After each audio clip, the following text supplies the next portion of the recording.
kung sila ay nakatutok, nasabayan nila yung kantang to. Maraming salamat at gusto ko lang po sabihin, hindi po siya Something in the Rain. Opo, yun kasi Oo. anong title niyan? Something in the Rain.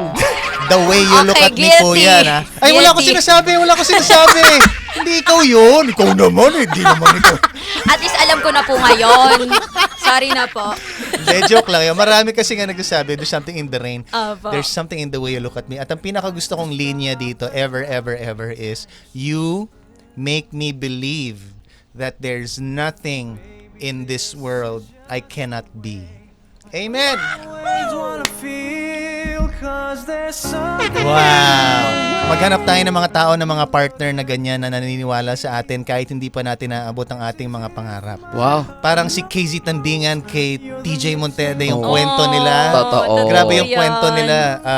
Hanapin niyo yung mga interview na ganon. Nakaka-inspire. And congrats again, TJ, sa yung sold out concert. Yes.